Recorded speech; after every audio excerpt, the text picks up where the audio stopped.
Hello, guys, and welcome back to the Sports Lab podcast, episode number 21. I'm here with Alex Smiley.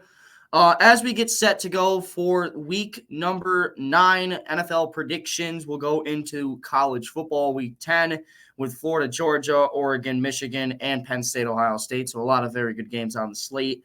MLB with the World Series just wrapping up. And then lastly, we'll finish it with some Sabres talk, talking about the new Lions and their game that is going on right now between them and the New York Islanders here in Buffalo.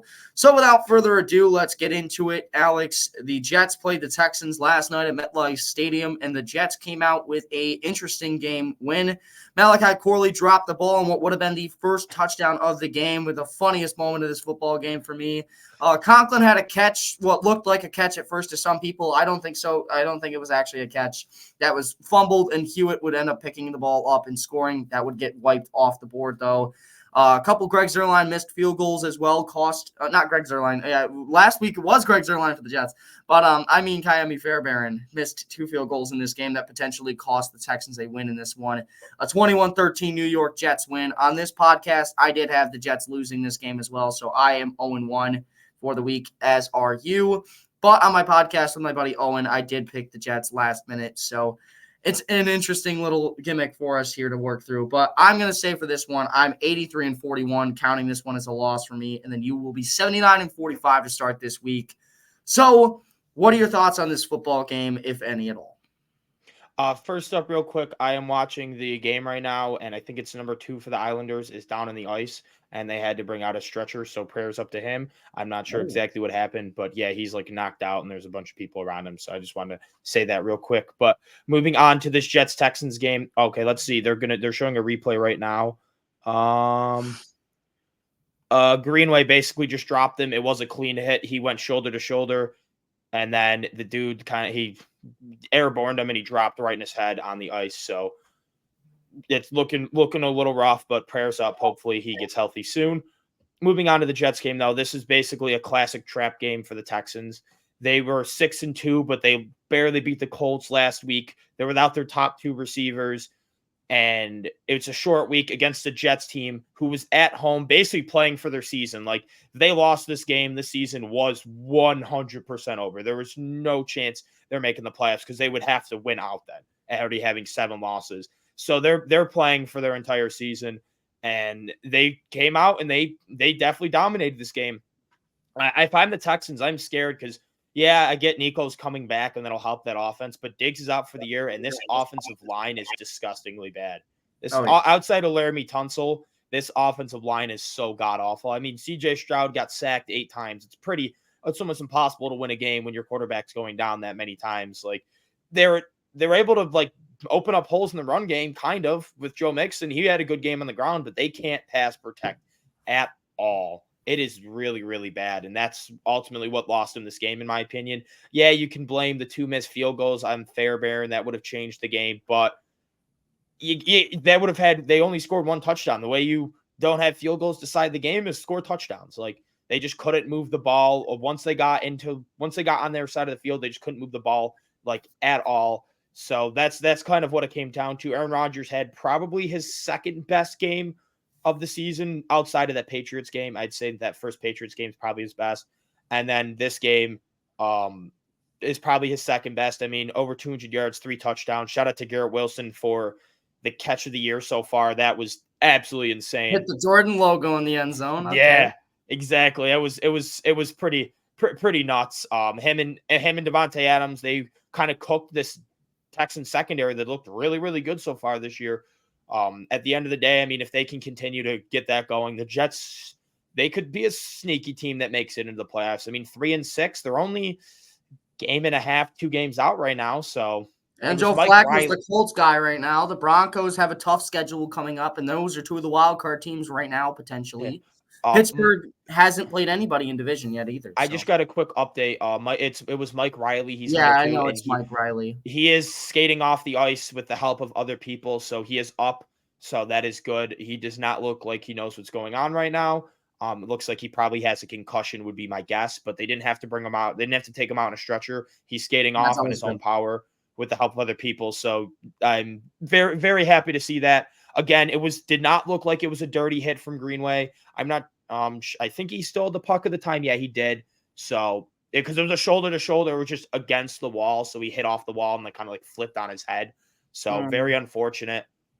I just wanted to give you the update there. But yeah. Yeah, for this Jets game, there's not really too much that you didn't go into here. Obviously, the Garrett Wilson touchdown, he had 2 of them in this football game. He looked very good. Davante Adams finally with his coming out party as a member of the New York Jets. Jeff Ulbrich with his first win as the Jets interim head coach, so congratulations to him as well. Aaron Rodgers said right on the sideline that he couldn't wait to give him the game ball after the game, which is really nice and wholesome. It appears that all is well between him and Ulbrich right now for like the time being. You never know with bipolar ass Aaron Rodgers, but I do think that this is a turn in the right direction for the New York Jets. A short week. You'll probably have Lazard and Vera Tucker both back next week, considering you get 10 days off. Also, Allen Lazard has been the top target, and now that you got Garrett Wilson and Davante Adams in that fold as well, when Allen Lazard comes back, you could potentially have a 3-headed monster, which also leads to my second point here of Mike Williams being a potential trade candidate as the deadline is coming up. So there's always that to look forward to if you're a New York Jets fan, to potentially get some of that draft capital back that you used on getting Davante Adams. So without that, though, a pretty lackluster football game for the most part. It was 7-0 at halftime. This was just an atrocious football game to watch. I was actually doing cabling for USG at campus, so I didn't have to watch the first half of this football game. And the second half was at least a little bit more interesting for when I did get to watch it. So there's that as well. So 21-13, the Jets get the job done on a short week. Texans have a lot to fix. Stroud didn't look too great in this game, 12-30 for passing yards that were under 200 yards for the second consecutive week. He just has not seemed to be that quarterback that everyone has been clamoring about. And this was a very big test, in my opinion, for him, being without your top 2 weapons. This was a chance to show the world that C.J. Stroud is not just a quarterback that has to rely on his receivers. He can do it with whoever. And in this game, it didn't seem like he kind of got that chance, a fair chance at least at that, considering 8 sacks against the offensive line definitely didn't help. So, the Jets get the job done on a short week. Congratulations to them. And thank you so much for beating Houston, who is a team that has the tiebreaker over my Buffalo Bills, our Buffalo Bills, if you will. So there's always that as well. Moving into the Sunday slate of football games, we're going to start out with one of the worst games, in my opinion, this week. That being the New Orleans Saints traveling to Carolina to take on the Panthers. I know, right? Yeah, you're like a cat right now trying to spit up a fur ball, as that's exactly what the Saints will look to do this week. Saints, Panthers in an NFC South rivalry, potential battle for one of the worst selections in this year's draft. Derek Carr is expected to play in this football game, as if you probably were going to pick against the Saints anyway, but he will be playing in this football game. So who do you have winning this one, Alex?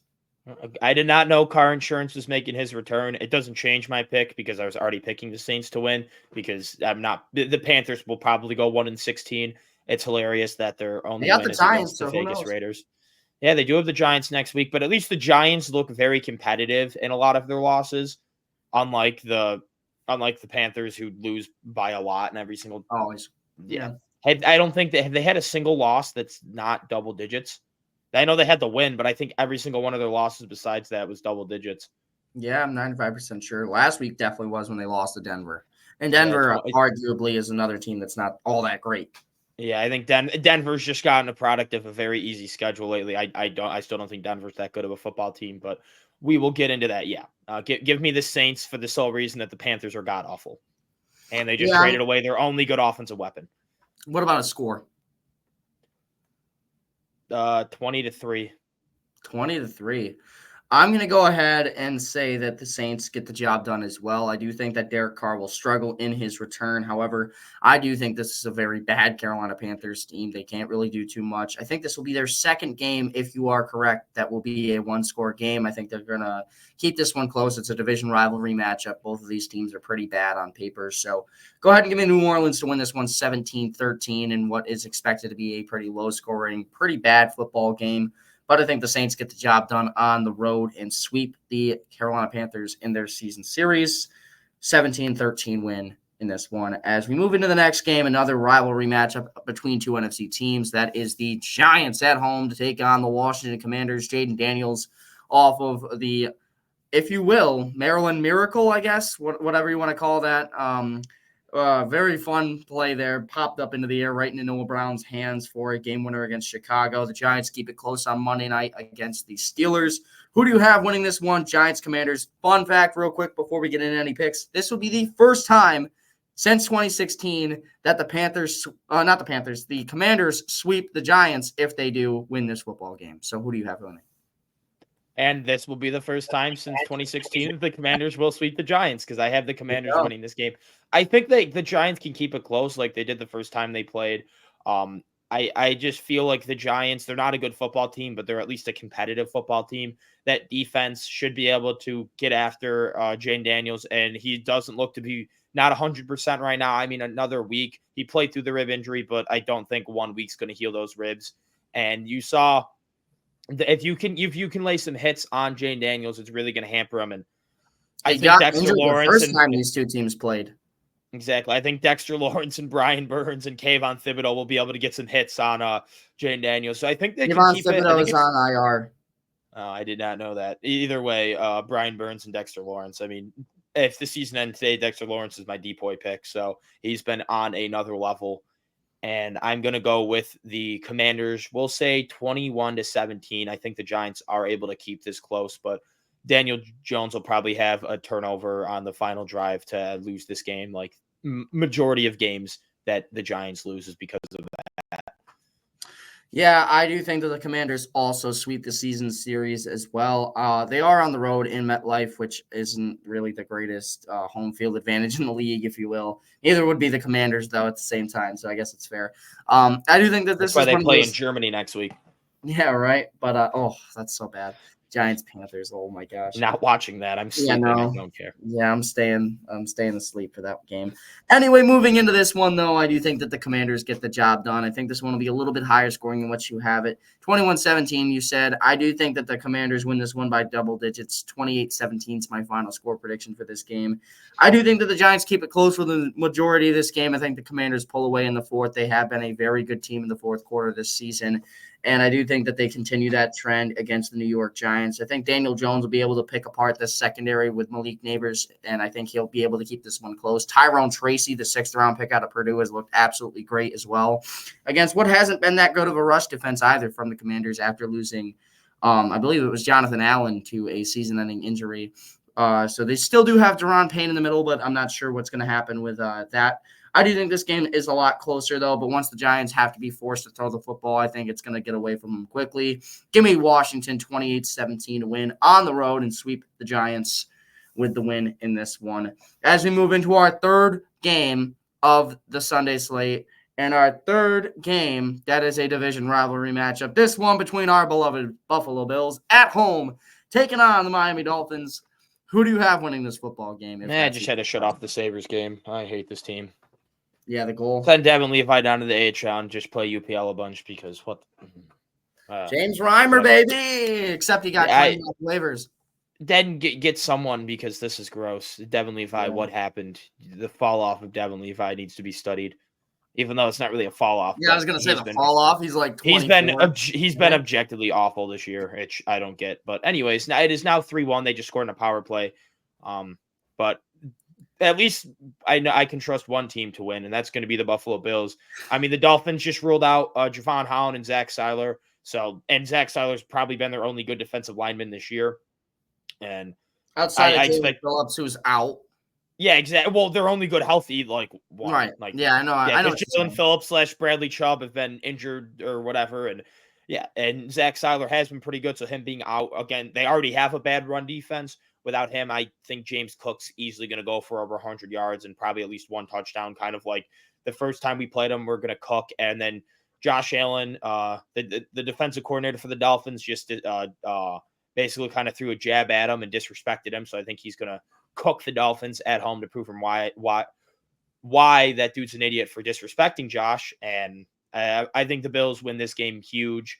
Terrell Bernard should be back, and it looks like Amari Cooper and Benford, they're questionable, but they'll probably end up playing, will be my guess, since they were at least limited all week / full practices.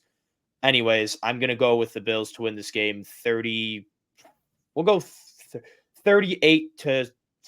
I don't think this game's very close at all. There is an inkling of me that it does scream trap game because the Dolphins have looked so bad and we've looked so good. And it is the most Bills thing ever to drop a stupid game we should win. But I just don't see that happening against the Dolphins, who the Broncos last season, the Jags a couple of years ago, the Vikings game 2 years ago, just like dumb games we should win that we lose.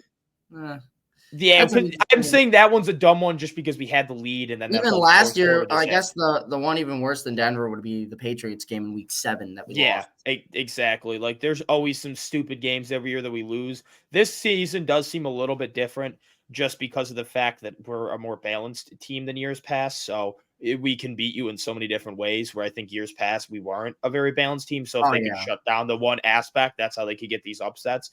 We're much more balanced now. So I think that's where the NFL is moving too. You can't really just have one guy. Like look at the Cowboys right now with just CeeDee Lamb on that offense. Really, no tight end, no number 2 receiver to worry about. Double cover CeeDee Lamb. But if he's your number 2 target, I know, but I'm saying. Yeah, no, I get what you're saying. Yeah, no, they can beat you whether that's Shakir, whether it's Cooper, whether it's I guess Samuel if he plays. He's also questionable. Mac Hollins, they can beat you with them. You can beat them with the running attack. You can beat them with the tight ends. Yeah, right. You didn't even name Keon Coleman. Oh, geez. Keon Coleman, obviously. Nice. You named Mac Hollins over Keon. Nice going there, buddy. Yeah, right. I know, right? But you have Knox, you have Kincaid, too, that you can throw in there. Obviously, that defense is looking good. For Josh. Exactly. Obviously, Josh Allen. So there's always those things as well. So I do think that's where the NFL is moving. As I mean, we saw the Chiefs win the Super Bowl last year with their number 1 target, a rookie receiver out of SMU, being Rashee Rice. So at the time, we didn't know who he was. So I mean, it's kind of the way he loves to race cars. Yeah, right. That's about it. Race cars. Anyway, moving away from doesn't have an ACL anymore. Oh yeah, because of his own quarterback. Yeah, literally. He was getting mad that they were saying that he had too good of weapons, so he had to get rid of those weapons, and make himself look good.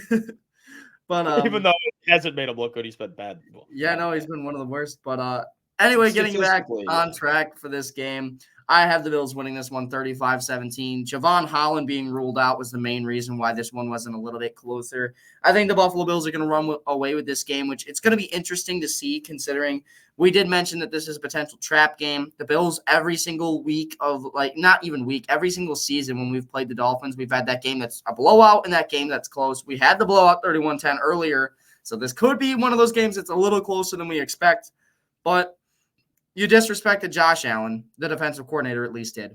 On top of that, you don't have Javon Holland, who's, in my opinion, your best piece in the secondary. Jalen Ramsey's a little bit older. Javon Holland looked very good. And then on top of that, Zach Sealer's gone as well, your best pass rusher outside of Jalen Phillips, who's also down. And then the last little inkling of this is your offensive line, which is potentially the Bills' biggest weakness right now is their defensive line, not being able to get too much pressure on the quarterback. And your offensive line is your biggest weakness. So I do think that this is going to be a favorable match. We do get Vaughn back, though. Yeah, right. But I do think that this is one of those games. Josh Allen's going to come out. We're going to light a fire under this team. We've looked very good in the 1 o'clock window this season, at least for the most part, exception being that Texans game. I do think this is one of those games. I spent $900 to go watch. Yeah, right. Of course. Yeah. But I do think that the Bills get this one done handily, 35-17, as we almost definitively, not fully obviously, but almost definitively lock up the division with this one as the Bills just continue to dominate the AFC East. Moving into our next game, a potential game we could disagree on. A lot of people have swayed opinions on this game coming up. It is the Cleveland Browns getting their second win of the season, first under Jameis Winston. Last week, taking on the Los Angeles Chargers with Jim Harbaugh and his group coming into this football game. Could be a defensive battle between these two teams, Herbert and Winston. Who gets it done in this football game, Alex? Yeah, I'm going to go with the Chargers in this game. The Browns are without Denzel Ward, which is going to be a huge hit to the secondary. And Jameis Winston's one of those quarterbacks that can he'll just chuck it up there, and against bad defenses like the Ravens, it worked. Granted, he also threw 2 dropped picks, really bad interceptions, but they just got dropped. One at the end that they won because of, too. Yeah, exactly. One that would have literally lost them the game. So, I And I just have a feeling he's probably not going to fix that, and he's probably going to throw some stupid passes, and I trust this Chargers defense much more than the Ravens to capitalize on that. And then Justin Herbert's been playing out of his mind these last couple of weeks. He's absolutely been cooking with not much to throw to. Like, Greg Roman actually stopped being a run-heavy coach these last couple of weeks because of how good Herbert's been. He has had 17 inaccurate passes this entire season. That's extremely impressive. With not good receivers, he's been absolutely dicing up teams, and I expect that to continue without Denzel Ward. I don't love their secondary outside of like if he's down. Like, I think they're all good. They all fit their roles well, but I don't trust the talent to be able to make up for missing him. And the Chargers obviously have really good tackles, so I think they're obviously not going to be able to stop Myles Garrett, but they can at least kind of hold their own against Garrett and Za'Darius Smith to give Herbert some time to be able to make some plays. And I think I'll go 24 to 17 Chargers. Yeah, I also went with not the San Diego Chargers. Jeez, the Los Angeles Chargers. Last time Jameis Winston started, it felt like it was 2016. So you can give some slack here, but I do think that this Chargers team is going to get the job done. Chargers. I think that this is one of those games. It's going to be a defensive duel. I think that this one's going to come down to which team can really run the ball a little bit better. And if I had to guess, I think it's going to be the Chargers. They just have the better offensive line, in my opinion. I think it's going to be a game that's won in the trenches. And if there's any coach I trust to win a football game that's specifically supposed to be won by the trenches, it's going to be Jim Harbaugh over any other coach in the NFL right now. So I have to lean with my gut that says the Chargers here. And I like Jameis Winston. He had a very good game last week. I guess he had a couple of those plays that could have been picked off. But at the same time, he picked apart this Ravens secondary, this Ravens defense. So I do think that he has a solid game, but he is not better than Justin Herbert. There's no way I'm ever going to pick him over Herbert. I think this is one of those games that'll be very close. I feel like for that Browns team without JOK, you have Za'Darius Smith. Oh, they don't have JOK either. Yeah, I mean, he's been injured for a couple weeks now. I don't know if he comes back. I thought he was back last week. Even if he's back, I do think that this will be a little bit better for them then. But Za'Darius Smith is not a guy I'm worried about in the run-stopping department. He's a lot like Matt Judon, where he's a pass rush specialist. So I don't think he's going to be one of those guys that stops the run, really. Myles Garrett's obviously a big concern, but I do think that this Chargers he's out. Myles Garrett's out? No, JOK is out. JOK is out. Okay. And then Jordan Hicks is out. Oh, Denzel Ward's questionable. I thought they said he was already ruled out, but he has 2 did not practices and they're limited. He's with a concussion right now, and he hasn't cleared protocol. So, yeah, so it's Friday today. So, he's probably not because he was limited. Because if he cleared protocol, he would have been full practice. So, right, exactly. So he probably doesn't roll through this game either. So that just seconds my point even further.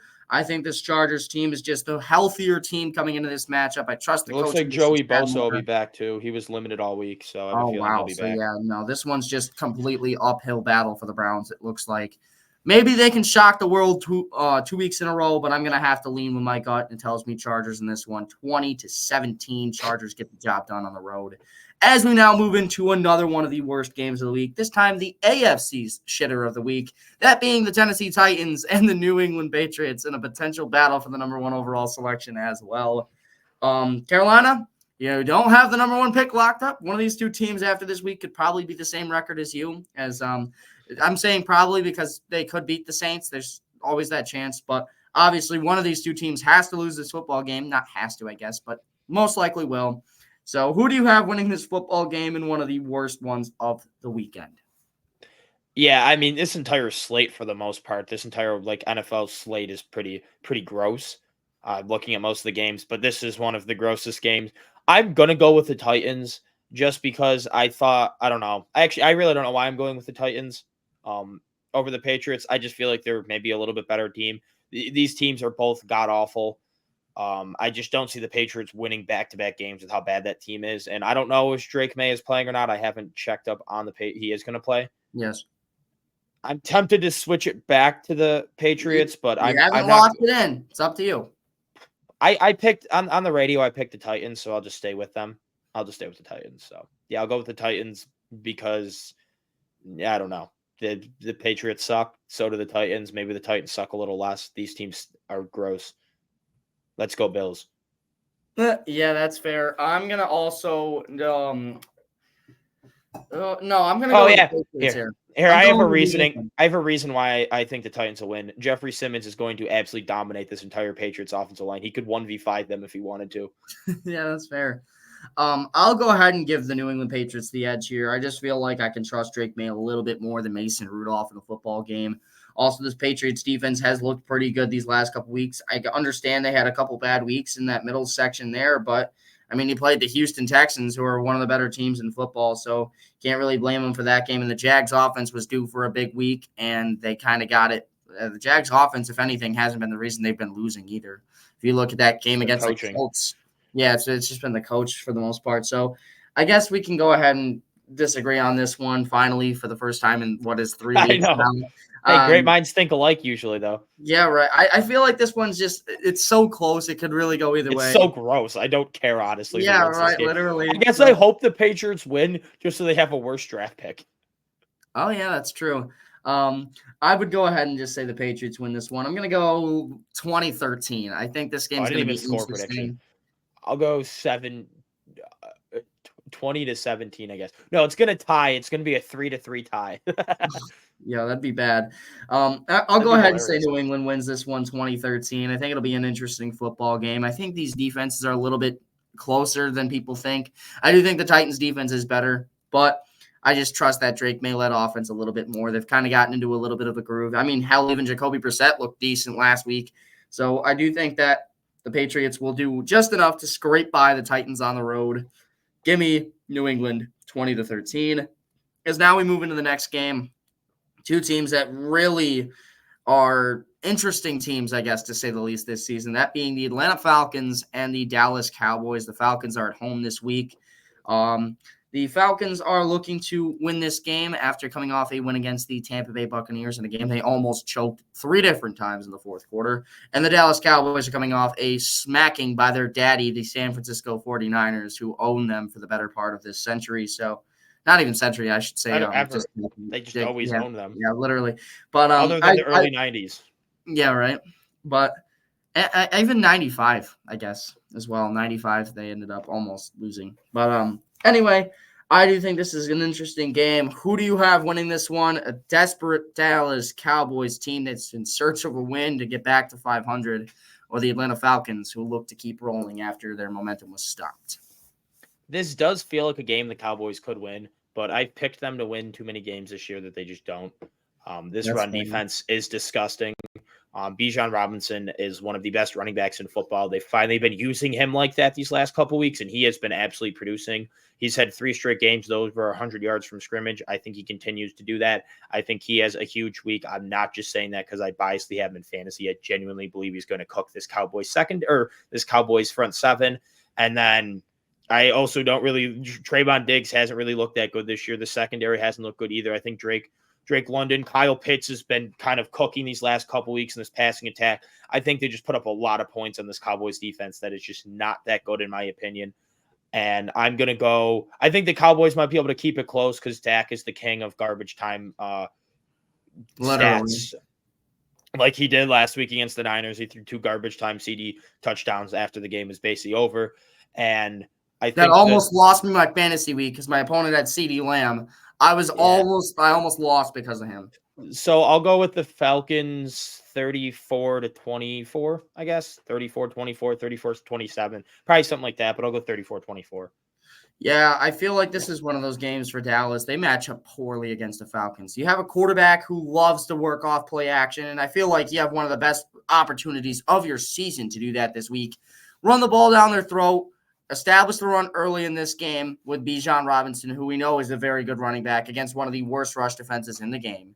You work off play action, which is Kirk Cousins' specialty, and then that's how you score so many points. And I don't really trust that Falcons defense a lot, really, after what happened with DK Metcalf cooking AJ Terrell for the better part of that game. But it is DK Metcalf, but they do have CeeDee Lamb. So there's a good chance he also cooks AJ Terrell. I think this is one of those games that'll be very close, an interesting football game. I think the Falcons pull away, have a 31-21 lead, a garbage time touchdown by Dak, and the Cowboys makes it 31-28. I do think the Falcons get the job done there at home. This is a Dallas team that's kind of in shambles right now. You got to prey on them, if you will, to feed into the whole Falcons thing, I guess. Being a bird, you got to prey on your opponent, and this is one of those games where they prey on them. I feel like this Dallas Cowboys team is just bad. Would you still love me if I was a worm? Yeah. Bro, shut up. That's what Dak's going to ask after this game when Jerry Jones is going to be like, no, and shoots him. Yeah, right. But I think this is one of those games where the Falcons just take this one and run with it. I think it'll be close at the end, but give me Atlanta to win this one at home. As we move into the next game between the Cincinnati Bengals at home taking on the Las Vegas Raiders, Joe Burrow with a must-win game, according to him at least. In this game coming up, he said that in a press conference. He said that this is a must-win football game. And then later in the press conference, he said that the grass is green and the sky is blue. Yeah, exactly, right? Because he was clearly just stating obvious things. I mean, if they want to make the playoffs, they have to beat this terrible Raiders team starting Gardner Minshew and has Luke Getsy calling plays. I mean, yeah, this Raiders team's bad. No Zach Moss or T. Higgins, which is great for me in fantasy because I have Chase Brown. So he should absolutely pop off this week against a bad Raiders run defense. Jamar Chase with his 5th touchdown of the day. And I have Jamar Chase in 2 fantasy leagues and Joe Burrow in a fantasy league. So I got a lot of stock on this Bengals offense. And Andre Yosevich with a touchdown thrown by the backup Bengals quarterback, who I don't know off the top of my head because Burrow tore his ACL in the first quarter. Jake Browning. The league I do have Joe Burrow, and I have Jake Browning. So Burrow and Chase hit each other, and they both tear their ACLs to one-up Mahomes and Rice.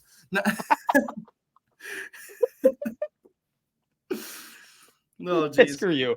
But yeah, I think the Bengals run away with this game. Their defense has been playing. I mean, I guess not last week, but the weeks prior, their defense was playing a little bit better. I understand it was the Giants and the Browns, but still, they were playing better. It's not like this Raiders offense is much better than those two teams. So I'd argue they're worse than the Giants because neighbors. Yeah, and the Browns only had to play, or the Bengals only had to play Diddy for half the game instead of the full game. So yeah, that's crazy.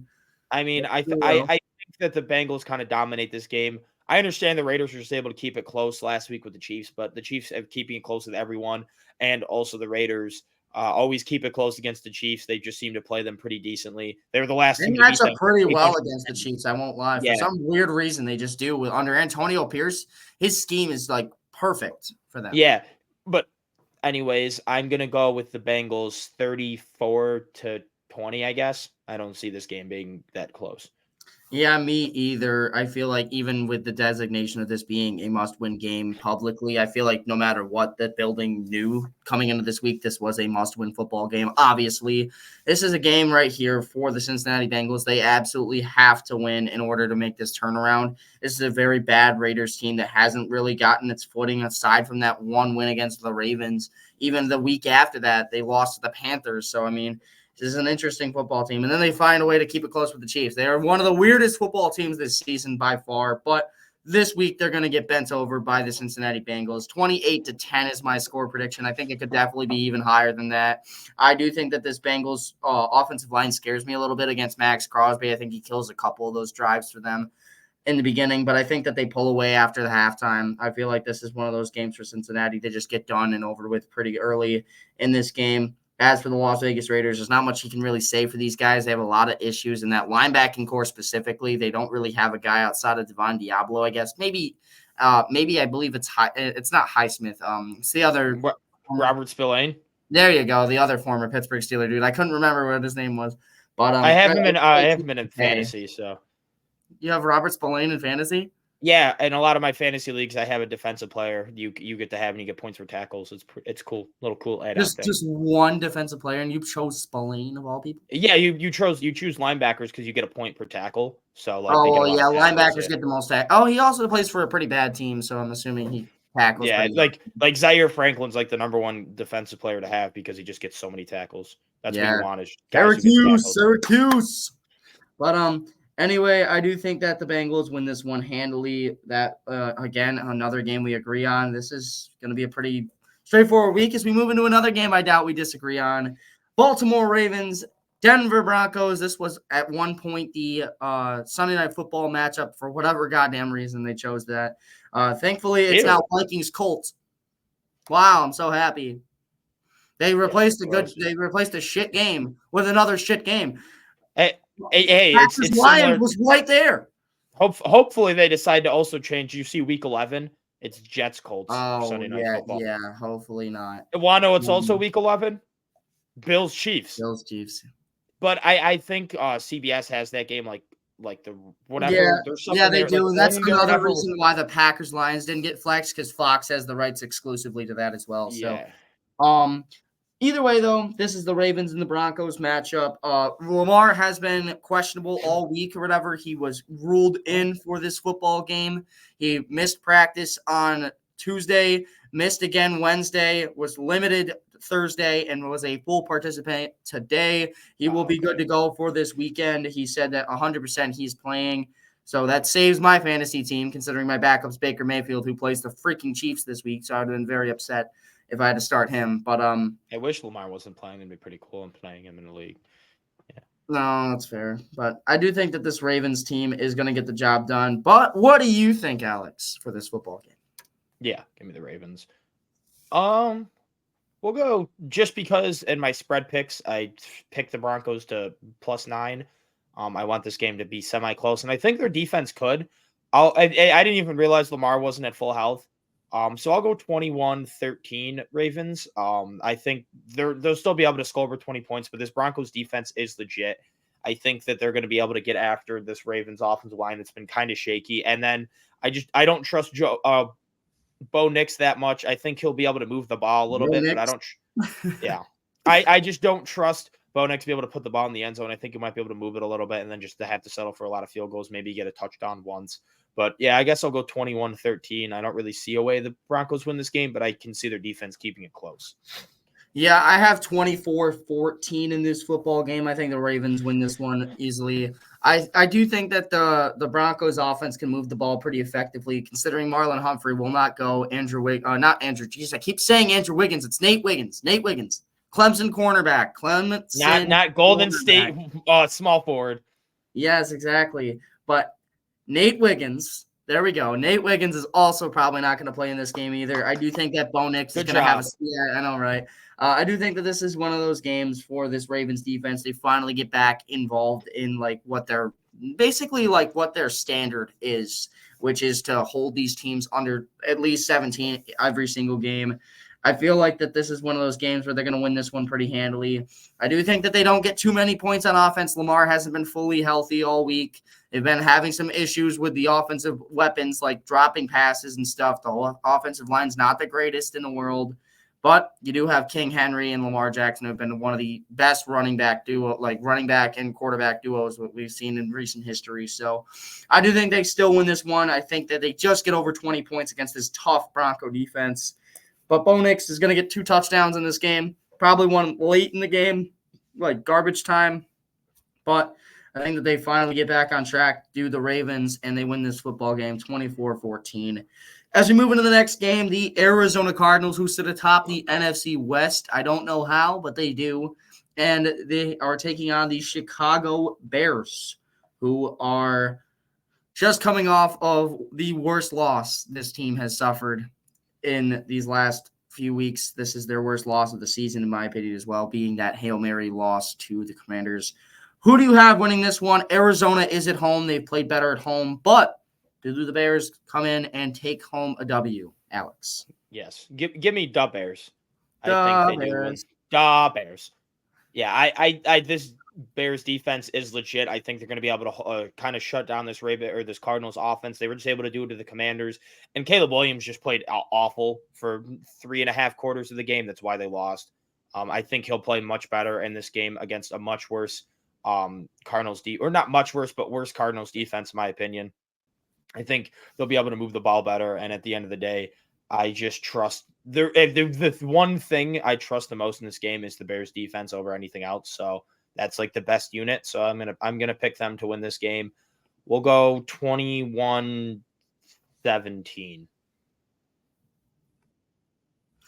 All right. I'm also gonna second that. I have the Chicago Bears winning as well. My buddy picked the Cardinals, which I was very surprised with. I'm not gonna lie. It was interesting to see that. Against the Bears I do think that this Chicago Bears.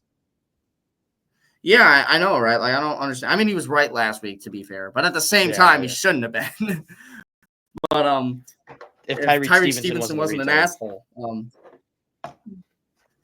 That's the epitome of karma right there. Like, if you don't believe karma exists, watch that football play, and it's over. The Packers still have their number somehow. Aaron Rodgers does, at least. He still owns the Bears in spirit. But I do think that the Chicago Bears team gets it done on the road in Arizona. I feel like I just trust this Bears defense a little bit more, and especially that pass rush. Montez Sweat, I believe, has a very good game in this football game. They don't really got anybody on the offensive line to guard him, and then Kyler Murray's going to be running around for his life all game. I do think he escapes and has a very solid game. Nonetheless, I do think this will be a lot closer. But I do think that the Chicago Bears get the job done 24-16. Another thing for the Cardinals is they just haven't been consistent this season. They've had a game where they beat the 49ers, and then they lose the next game to a stinker of a team. I can't even remember. But this is like the most consistent they've been, I guess, the last couple weeks is beating the Chargers and the Dolphins. But Chargers are an iffy team, and then the Dolphins first game back with Tua. I can't seem to remember who they lost to either. I know they lost to some team that wasn't really all that great, but they've had like a couple games. I'll look it up, but I do think that the Chicago Bears do get the job done. I'm going to go 24-16 in this football game. I do think that this is just it's an interesting thing for them, but it's just interesting for me to decipher who wins this game. I'm going to lean on which team's defense is a little bit better, so go ahead and give me the Chicago Bears to win this football game in this one. I may be wrong. They've lost to the Bills, the Lions, the Commanders, and the Packers. It was the Packers that they lost to after they beat the Niners. Yeah, it was the Packers after they beat the Niners. But they looked atrocious in that football game. You know what I'm saying? Yeah. So it's like they didn't keep it close or anything like that. It was just like – and so the consistency factor still lacks for me, even though those all four of those are very good football teams this season. I still do think that the Chicago Bears are better than the Arizona Cardinals. I feel like this is one of those games where it kind of proves it. So give me the Chicago Bears 24-16. As we move into the next matchup, Philadelphia taking on the Jacksonville Jaguars, which should have been the Super Bowl in 2017. I will live and die on this hill. But I do think that the Eagles have a very favorable matchup here. They are at home. Who gets the job done? Do the birds do it, or do the cats prey on their enemy, I guess? That Eagles for sure. Yeah. For sure. I mean, yeah, there's not much else to say. The Eagles have looked really, really good these last couple of weeks. Fire one of the coordinators? Hopefully they just fire both, but either way, Christian Kirk's out for the year. I think Brian Thomas Jr. is going to play, but he's not 100% with a chest contusion. So it's going to be slim pickings a little bit out there for who T-Law is going to be able to throw the ball to. He's got Evan Ingram. I mean, the running backs are getting healthier with ETN coming back, but Brian Thomas even isn't 100%, but he will play. That's what I was saying. Yep. Coach malpractice is what's cost this team all season. I think it's going to continue to. This coaching staff is a bunch of retards. And even though the Eagles don't have the greatest coaching staff, they look like Bill Belichick and Andy Reid compared to the Jaguars. So, and at the end of the day, the Eagles are still uberly talented. That offense has just got so many weapons against the bad Jaguars defense that they're going to be able to just score a lot of points. Saquon, Jalen Hurts, Devontae Smith, A.J. Brown, Dallas Goedert. It doesn't really matter. They can beat you any way possible. And they're going to. They're going to drop a lot of points in this team. We'll go 38-27. I think T-Law will be able to, like, in the second half, kind of get some garbage yards and points or whatever, because he has been looking better these last couple. Yeah. Where it's like 38 to like 13, and then in the fourth quarter, he just gets like 2 garbage touchdowns because I'm starting him in fantasy. I also will second that. I think the Eagles win this game. I feel like this Jacksonville Jaguars team hasn't been all that great this season. Obviously, the coaching staff is a big reason for that. I do think it'll be a little lower scoring of a game, considering the Eagles don't seem to be one of those teams that run up the score. I feel like they're one of those teams where after they get a big enough lead, they just kind of run the ball. And like if they score on the drive, they score on the drive. But most of the time, they'll just run the ball and then just punt it back after a couple first downs. So I will go ahead and just say the Eagles win this one 31-17. I think this Jags team's probably down 31-10 in the fourth, and the late touchdown makes it 31-17.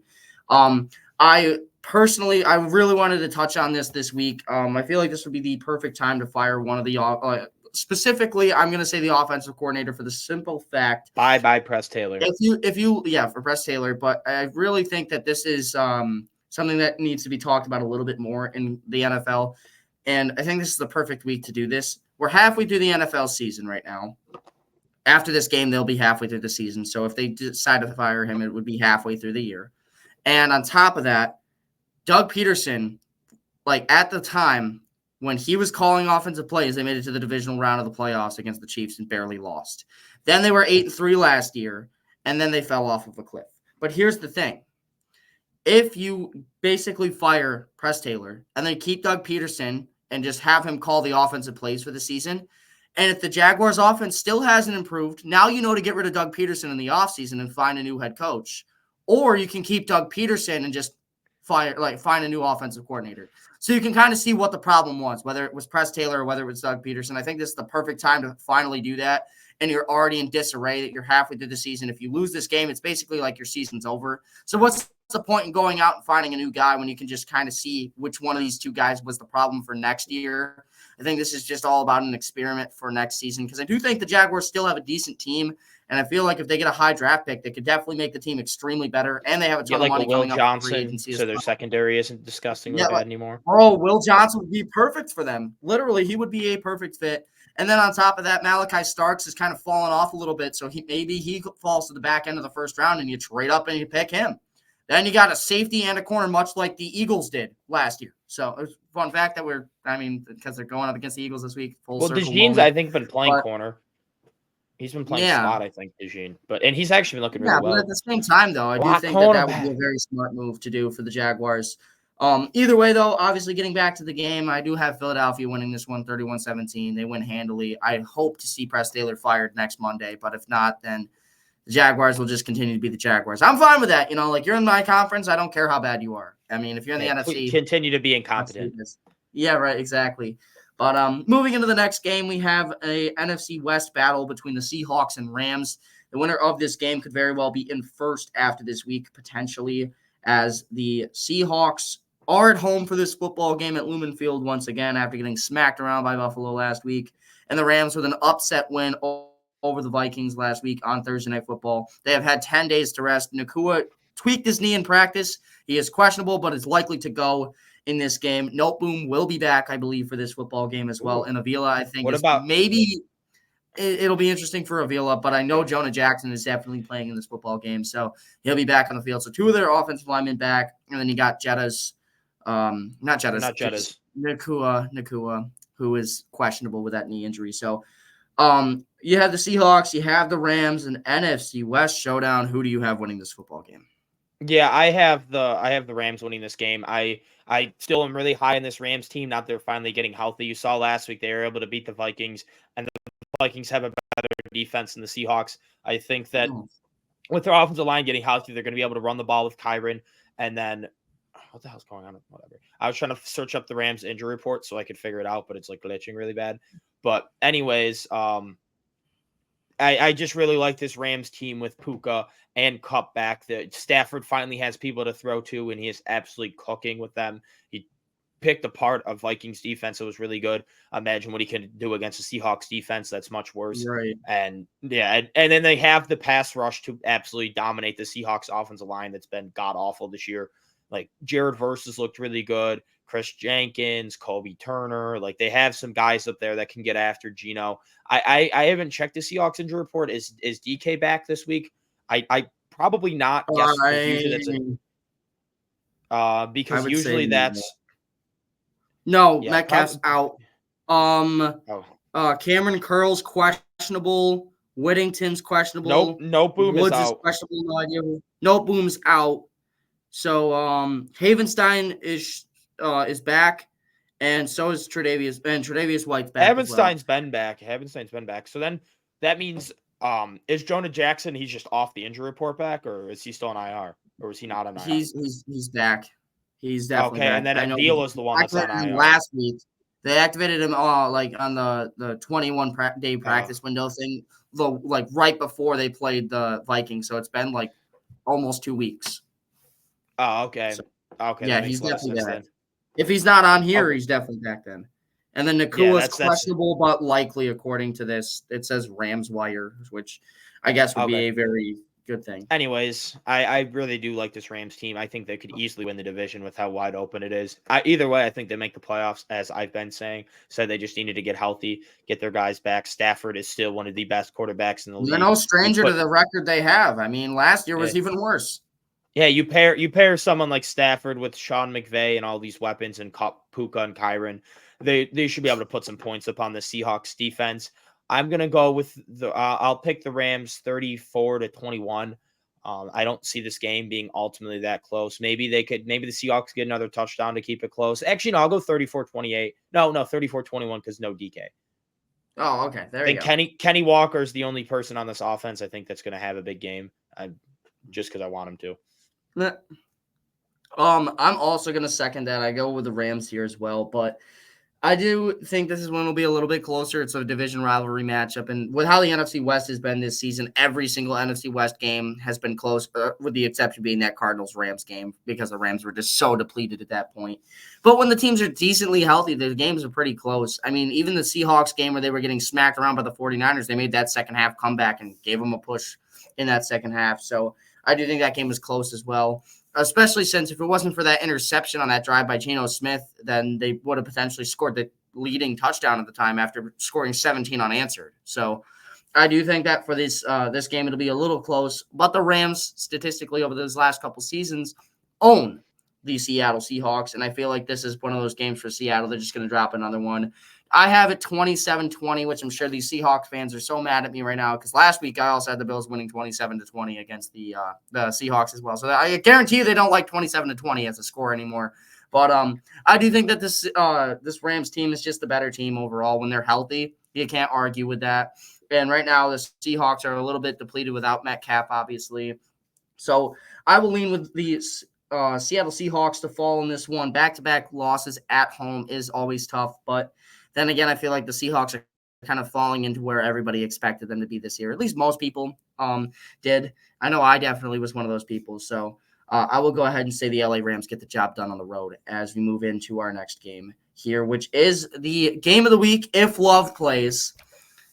It is the Green Bay Packers and the Detroit Lions in a football game that should be very, very fun. Packers are at home for this one at Lambeau Field, the first of two games between these two teams in the division. This is for not just the NFC North lead. This is for the number one seed in this year's playoff as of right now. Jordan Love has been questionable all week. I guarantee you he plays in this football game, considering this is the stakes of this football game. Who do you have winning this game? Detroit, who's looked like amazing these last couple weeks, or the Green Bay Packers? Yeah, I'm going to go with Detroit, even if Love plays, which it looks like he is, just because even if he plays, he's not going to be 100%. And even if he is 100%, this Lions team looks like the best in football. They have just been absolutely dog walking everyone these last couple of weeks. I mean, they've been on an absolute tear. Jared Goff has been amazing. This run game has been amazing. This wide receiving core has looked pretty decent. Obviously, they have Amon-Ra. Laporte is looking better. Ben Johnson is just cooking up everything. And then this defense, even without Aiden Hutchinson, it's not fallen off as much as I thought. I thought this defense was really going to take a step back with him out, and they've kind of held up their own. I mean, you can definitely score points on them, but it's not like they're just bleeding points like I kind of thought was going to happen. And then the special teams for the Lions has also been really good. I mean, last week they had more punt, kick, return yards than they had total yards of offense. Like, they just will beat you in every single facet of the game.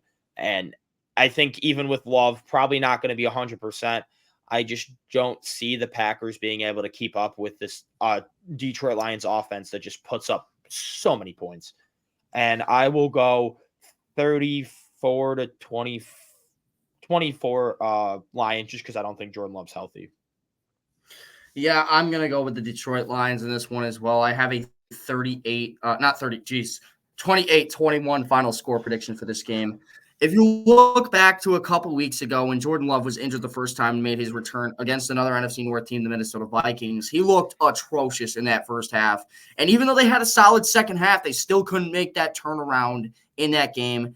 And the Vikings have all season have kind of messed up in the second half. They haven't really been the same as they are in the first half. They've kind of fallen off in the second half. The Lions are not going to do that in this game.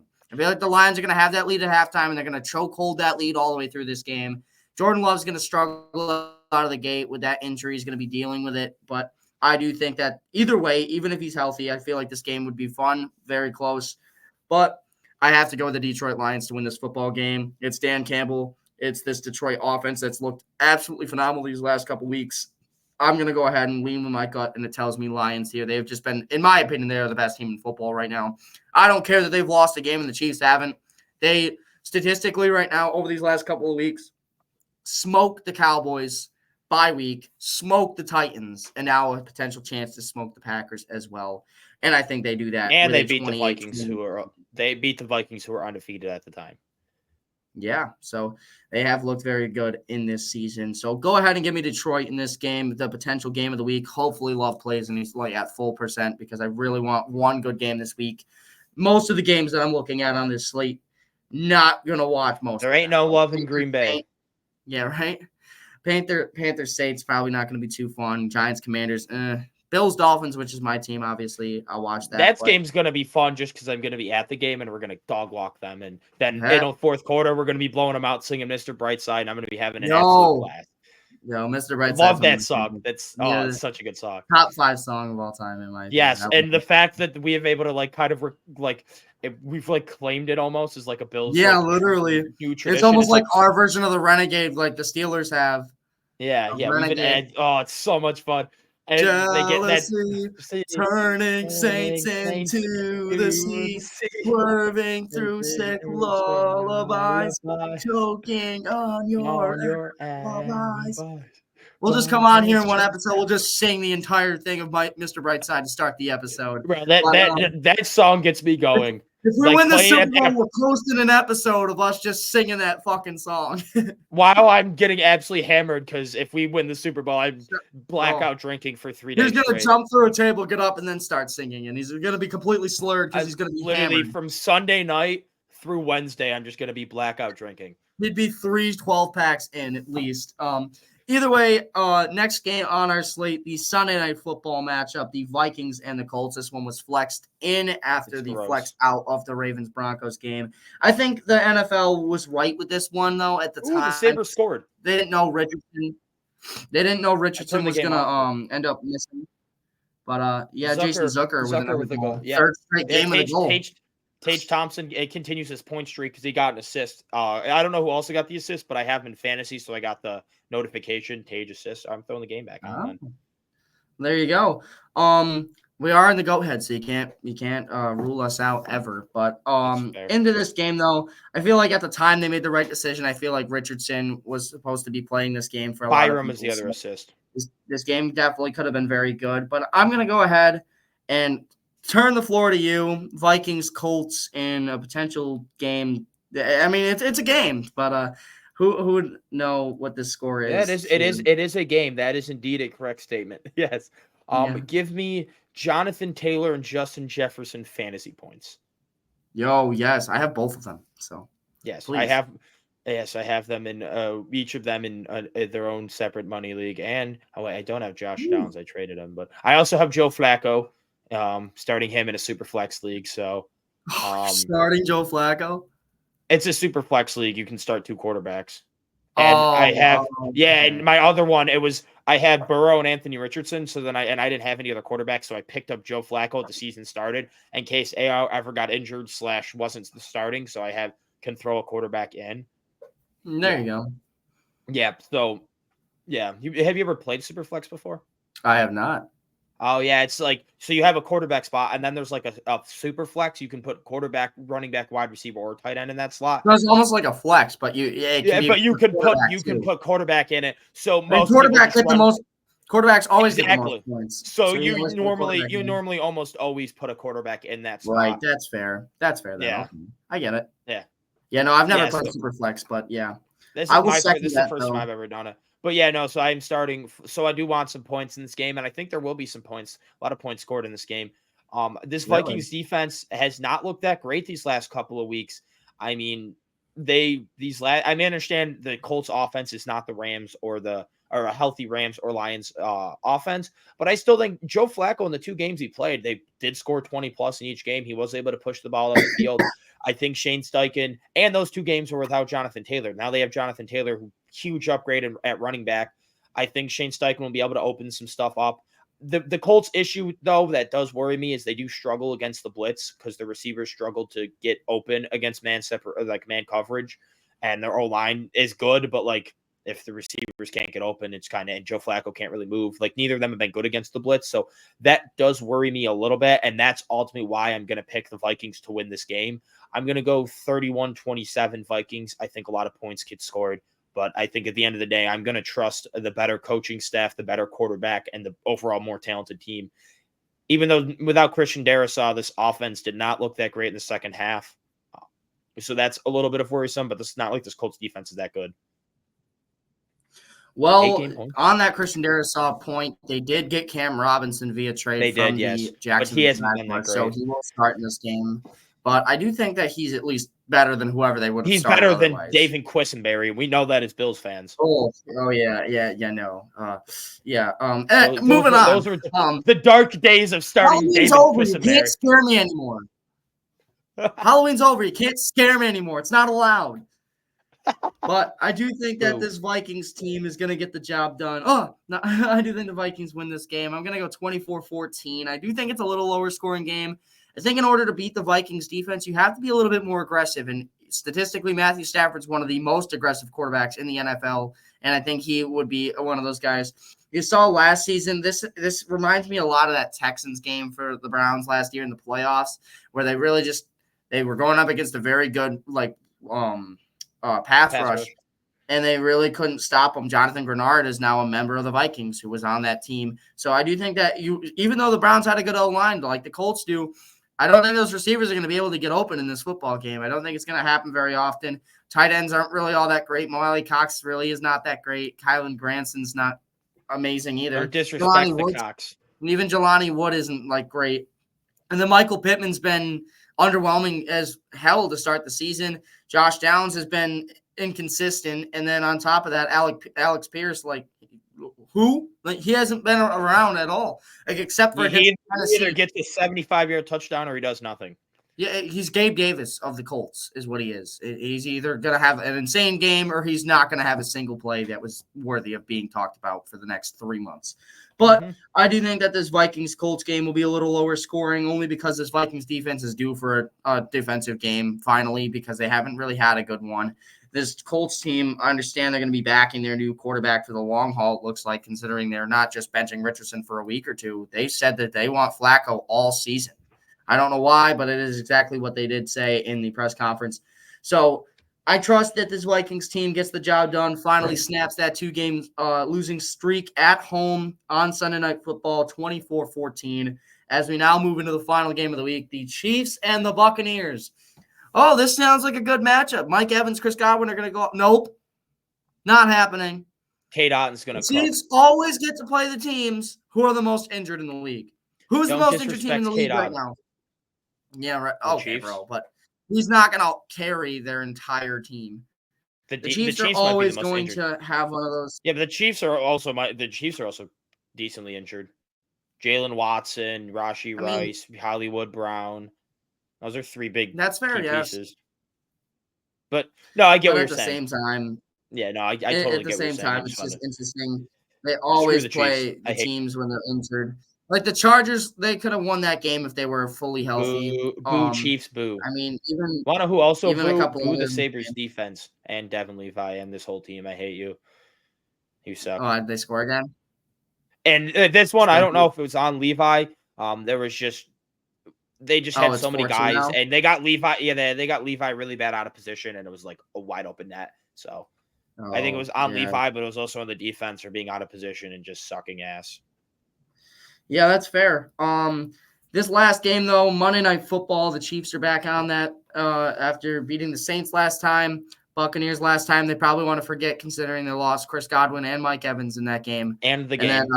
And they lost the game to Baltimore, which they were never really close in that second half. They were getting smoked until the end. I don't even know why you're trying to score at the end of that game. Does it really matter that you lose by 3 points versus 7? Well, no. They already did get one onside, so if they score and get another onside. I doubt they would have got that. I doubt it too. But that's kind of, I think, what was going through. Yeah, but at the same time, though, No, Tua is I good. We I like completely that agree. stuff. Well, Todd Bowles is also not a good coach in my opinion. No, he's not. I think he's He's kind of been also one of those carried. defensive-minded head coaches, which, like we were mentioning last episode, it's an offensive game right now. So, They just um, luckily have Sean McVay product and Liam Cohen, so the dude's yeah. been So, cooking. who do you He's have probably winning going to this get a head football coach. game to close out the weekend? I'm going to go with the Chiefs. I'm going Oh, to pick the what? Chiefs. I'm going to pick besides when they play the Bills, because I don't pick against the Bills.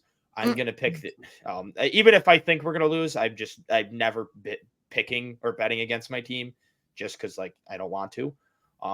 But I'm not picking against the Chiefs until they lose a game because it's been working out pretty good this year. I pick them to win and they win. So I'm going to continue to pick them to win. I mean, this Bucks team isn't healthy.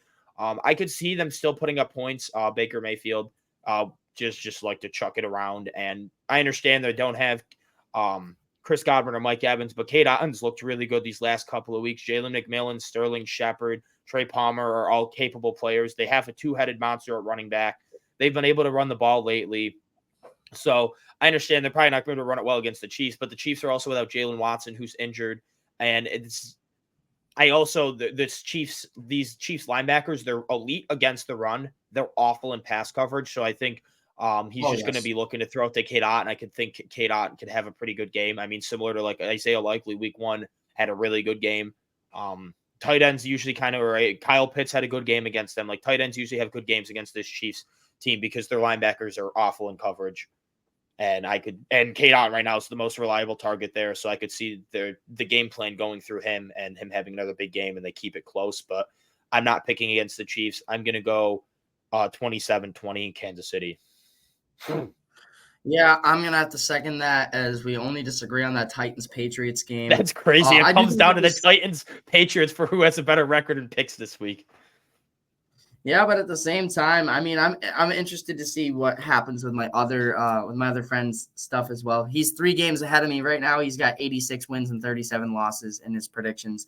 And we picked against each other because he picked the Browns over the Chargers, the Texans over the Jets, which I picked the Jets over the Texans in our pod. And then Cardinals and Bears, he picked the Cardinals for whatever reason. So I think legitimately I might go 3-0 this week against him, and then we might be tied heading into next week, which would be very fun as well. So it's going to be a fun week. None of us are really doing bad, though. No, I'm cooking all my friends on the radio in their picks. I don't know they don't keep track of the records and they kind of just meme around a little bit. But they tried at the beginning of the year and I was cooking them. So my record's way better than them. Yeah, I'm going to go with the Chiefs too, though. I mean, you can't bet against this Kansas City team. They've looked so good all season, really. I think Cade Otton does have a good game, but I feel like this Chiefs team, they're going to pull away in the second half. I feel like the same thing that you said about the Chiefs defense not really being good against Patrick Mahomes. I feel like it's the exact same thing for this Buccaneers defense. I don't think that their pass defense is all that great against especially against the tight ends too, though. Well, yeah, they're trotting out Zion McCollum. Yeah, I know, but I think Travis Kelce could be due for a good game as well. I think the Chiefs run away with this one in Arrowhead, 31-13. They're due for a big win, and I feel like this is the week they get one against a very bruised and battered Tampa Bay Buccaneers team. They're on the road in Kansas City. You're going up against Patrick Mahomes, who is one of the best quarterbacks in the league, despite what the stats have indicated so far this season. He's still one of the best. And then on top of that, the Chiefs are 7-0 right now. They're just continuing to fly through teams, and I think this is another one where they do so. So give me Kansas City to round out our NFL segment. Once again, only disagreement between me and you, Alex, is that Titans-Patriots game. But moving into college football, maybe we'll get a couple more disagreements here. We'll run through this relatively quickly. Yeah. I just want to give a quick shout out to Jason Tatum for cooking once again. He had another 34 and 10, another double. He's right now. We won by 30. 28 to 98. He's got a legitimate shot. If he continues this up, he has a legitimate shot at MVP this year. I understand it's early on, but he has been absolutely cooking this year. What are we, like 5 games in? 6 games? 6. That's why I said it's early on, but he has been cooking. He scored 34 now in 4 games, 34 plus. Okay, yeah, you can move on to college football. I just want to get out these games here. Yeah, for college football, we have Miami versus Duke. I want to mention this game. I understand Miami's ranked, Duke's not, but Duke's 6-2. They've looked solid. Miami struggled against a couple teams, against California and Virginia Tech. Who do you have winning this football game? The number 5 ranked Miami Hurricanes, who are potentially past due for a loss, or Duke? I could see Duke winning this game. I mean, Miami's defense has looked pretty bad these last couple of weeks. They're kind of bleeding points. They haven't really been able to stop anyone, but I'm not picking against Cam Ward. He has absolutely been insane. Um, yeah, I'm just not going to pick against Cam Ward. That's really what it comes down to. I don't know exactly how good Duke's offense is. I know they've been decent this year. I think they've just been winning a lot of close games against not great teams. I think that's ultimately what it is. And then they did lose to SMU last week in overtime. Yeah, their offense isn't that great. I mean, they've only put up over 30 points once it was against Middle Tennessee State. But at the end of the day, the Seahawks, or not the Seahawks, Hurricanes defense is just not that good. So they can keep it close. I'll go Miami. I'll pull away at the end. I'll go 38-24 Miami. I think it's like a 21-21 game going into like the fourth quarter or something like that. And then just Cam Ward goes berserk. Yeah, I think Miami wins this one 35-21. Very similar score prediction as you have. But I think that Miami controls most of this game. I think Duke is going to get a garbage time touchdown at the end. I think it's like 35-14. I think they're going to run away with this football game. I feel like I understand that Duke's a good football team. They haven't looked that bad. I mean, they just lost to SMU in overtime, who is the 20th ranked team in the country, although it is SMU. So how much of that can you really say? This is a very different Miami team that we've been opposed to seeing the last few seasons. They finally look legit, and I think that they proved that in this one with a convincing 35-21 win. So we now move on to the game of the week. Penn State versus Ohio State in Happy Valley, I believe. One thing real quick. This is surprising. Ashton Jeanty at halftime, 15 carries, 37 yards. Ooh. And they're probably just stacking the box. Right Maddox Madsen's absolutely cooking. San Diego State has got to be loading the box because Maddox Madsen right now is 261 yards and 4 touchdowns at halftime. They're up 35-10. So Jeanty probably doesn't even play much of the second half. I think this may cost him the Heisman. Like, these are the games he needs to put up these numbers. I don't think he wins. I want him to so bad because like that'd be dope. But I just think he had to put up those insane numbers, and one slip up like this might cost him with how good Cam Ward's playing, or Travis Hunter, or my boy Dylan Gabriel could sneak in there. I have to. Gabriel's been nuts too. For our sports PR class, we're doing a Heisman Trophy campaign, and we lost out on Jeanty, so we got. So it was you had to give your top 3 choices, and I don't like Miami, so I was never going to do Cam Ward. And then our number 1, we wanted Jeanty, and then we wanted Travis Hunter, but 2 other groups also had Jeanty and Travis Hunter as their top 2. So he was like, anyone want to just volunteer to just get Hunter, like not get Jeanty, and the one group's like, all right, yeah, we'll do that. So then it was between us and another group, and then I lost in rock, paper, scissors, shoot because I don't really care. It's just rock, paper, scissors, shoot. He was actually like strategizing. I was just throwing out random because I don't. Yeah.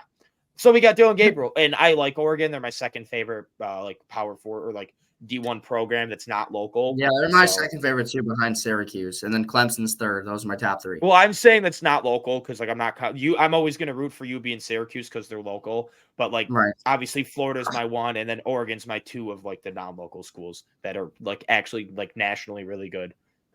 Right. For this next game, though, we have Penn State and Ohio State in Happy Valley. Who do you have winning this football game? It's the 3 and 4 ranked teams. They both look kind of like fraudulent right now. Ohio State's offensive line hasn't been the greatest, proven last week against Nebraska.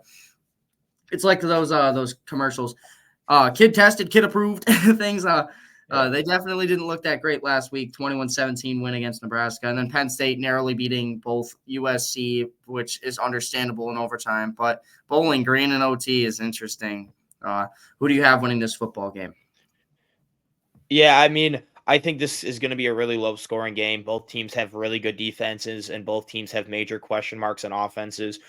Can Drew Aller step up against a good team? He has yet to show that he can play like good football against a good team yet. And throughout his career, he always struggles against the Michigan and Ohio State defenses. So that's big. And then for Ohio State, the big question is their offensive line. Both teams got absolute studs on defense. Probably going to have multiple first, second, and third round picks come out. And at the end of the day, I'm just going to trust who I think is the better coach and the more talented roster, and that's Ohio State. I think that they just have more talent overall. I trust Will Howard more than Drew Aller. I really, really do not like Drew Aller, like, at all. I think he is not a good quarterback. And I've been saying Ohio State is going to beat them since the start of the year, mostly just to piss off Emma. But I also do think Ohio State is the better team. I'm going to go 21-17. And I could see it being even lower. If I get out of work in the games 14-10 in like the fourth quarter, I'm not shocked at all, but I'll go 21-17. Yeah, I also have 21-17. I just have it flipped around. Sorry for that, Emma, of what happened with Alex here. I do think Penn State wins this football game. I think it's going to come down a lot to them being at home. I think that home field advantage in college football is one of the best advantages in anything in sports and just in general. I feel like if there's any kind of home field advantage in any sport other than like game 7 of like a Stanley Cup final or World Series or anything like that, NBA final, I do think that college football is right there for the number one. So I'll go ahead and lean Penn State in this game. I think both quarterbacks are interesting here. I'm not too convinced on either quarterback. I do think that the better coach is Ohio State's coach, but I do think that they end up winning this football game 21-17. It'll be very fun to see who gets the job done in Happy Valley. I am interested to see the next edition of this rivalry, as this is potentially for the other spot in the Big Ten championship against most likely Oregon. So this is a very big Indiana. game. Oh yeah, that's true. But at the same time, if Penn State beats Ohio State and Ohio State has 2 losses, I don't think that Indiana gets in because Penn State only has 1. Actually, no. So Indiana's undefeated. I saw this. If Indiana beats Ohio State and then Penn State also beats Ohio State, I'm just saying there's an if scenario. Oregon right now, if all three, it'd be Indiana, Oregon, That's no, it would be Penn State, Indiana, Oregon. If Penn State, Indiana, and Oregon are all undefeated, Oregon does not get in unless one of those other schools only beats Penn State by 1, because like one of the tiebreakers is margin of victory over like common opponents, and they all play Ohio State. And since Oregon only won by 1, if Penn State and Indiana can both beat Ohio State by 1 or by more than 1, and then undefeated, Oregon, I watched a video on this like this week, Oregon would not be in the Big Ten championship game. That's insane. That would be, I don't see that happening. I don't think Indiana beats Ohio State. I think Ohio State wins out, and I think it's going to be Oregon, Ohio State. But like that would be that'd be like a doomsday scenario for the Big Ten. Oh yeah, especially for Oregon, because then they wouldn't win the conference, meaning they'd have to go through like the 5 through 12 bracket. Exactly. So that'd be disgusting for them. But anyway, back on topic, I guess, to this, although that is a very cool stat. Next game upcoming is Illinois and Minnesota. Illinois, the 24th ranked team in the country. Minnesota, unranked, but they've looked solid this season. Who do you have winning this football game if it's any different? I'm going to go with Illinois. Illinois has a really good defense, and their only 2 losses are to other good teams, Oregon and Penn State. Their offense isn't great, but like their defense, except for the weird game against Purdue that they allowed 49. Close against Penn State. Yeah, well, they lost by 2 touchdowns, but I think it was 14-7 for most of the game. Yeah, and Penn State scored a touchdown at the end. But like Illinois' offense is not that great, but they're a classic Big Ten team. They have a really good defense, and I mean Minnesota has looked pretty good lately. I mean they beat USC, then they beat UCLA, then they blew out Maryland. So it is definitely possible that after their slow start to start the year that they maybe are just getting on the right side of it. But I'm going to trust Illinois' defense. It's in Illinois, I'm pretty sure. So I think that's also part of it. Yeah. I'm going to go with Illinois. Not going to lie. Don't know a lot about either of these teams that much, other than I know Illinois is a really good defense. Yeah, same. But I do think Illinois gets the job done 24-13. They've had a solid season this year, obviously only losing those 2 games to very good opponents. I mean, questionable with Penn State, but at the same time, Penn State's still right up there. Right now, I guess, according to the polls, they've lost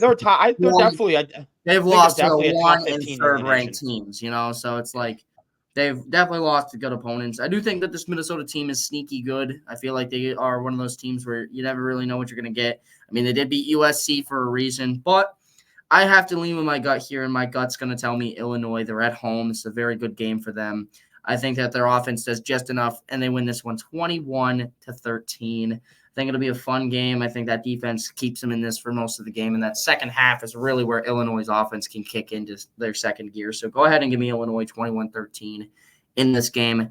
Moving into the next one, last year's college football playoff champions, national championship winner, Michigan Wolverines at home in the Big House, taking on the number 1 ranked Oregon Ducks, who are currently favored to win the college football playoff this year. They have, I believe it was plus 250 odds last time I checked. I haven't seen the odds, but that sounds right. Yeah, that makes sense. But they are number 1 ranked for a reason. They are number 1 in that category as well. The team that won last year, the team that's favored to win this year so far, who do you have winning this matchup? I have Oregon, and I don't think this game's honestly that close. Going into the season, I knew Michigan was going to take a step back on offense because of the quarterback situation. I did not expect this to be this bad. I mean, this quarterback situation is disgusting in Michigan. I understand I make the jokes because Alex Orji is just a hilarious name, but this is pretty bad. I'm going to give Oregon to win this game by a lot. 31-13. I'm going to go 28-7. I think that Michigan defense is really good. This isn't the Big House. I don't think they really get over that 30-point threshold, but I think they control most of this game. That Oregon defense is going to be absolutely suffocating for Orji. He's not going to be able to do much of anything in this game. I feel like he's going to get blue balls in this one. Orji will not happen. As 28-7, Oregon gets the job done over the defending national champs. I do think this game is just not going to be close. It definitely has the buildup of potentially being one of those amazing football games, considering last year's Natty champ, the potential chance to win the Natty this year in Oregon. But Michigan's kind of fallen off, and it's sad to see. But at the same time, it's fun to see what could happen this year, considering there's so many different teams that you can really see making it to the finals, the final game. But I do have to lean with Oregon in this one. They've looked amazing, and they're going to in this one as well. As moving into the last 2 games here, South Carolina takes on Texas A&M. South Carolina unranked. Texas A&M is the 10th ranked team in the country. I believe Marcel Reed will be starting this game after Connor Weigman kind of got himself benched for how bad he was playing last week. 3 rushing touchdowns. You can't argue with either from Marcel Reed. He looked absolutely phenomenal, showing the wheels in every facet of his game. Looked very fun, very solid at quarterback for them as they made that comeback win against LSU last week. South Carolina is a gritty football team, though. They almost beat Alabama at the time, who was still pretty good. I mean, I understand they lost to Vandy, but, still right there. And then on top of that, they did almost beat LSU as well. They were up 17-0 at one point in that game, and they lost on a game-winning field goal at the last second, 36-33. So who do you have winning this football game? A&M is on the road, so South Carolina does have home field advantage. It's at 7:30. This is our game of the week for everybody who has ESPN+. This will be your viewing option for 7:30. Who do you have winning, Alex? You can also watch it on ABC too. Well, yeah. Yeah. You know what? I'm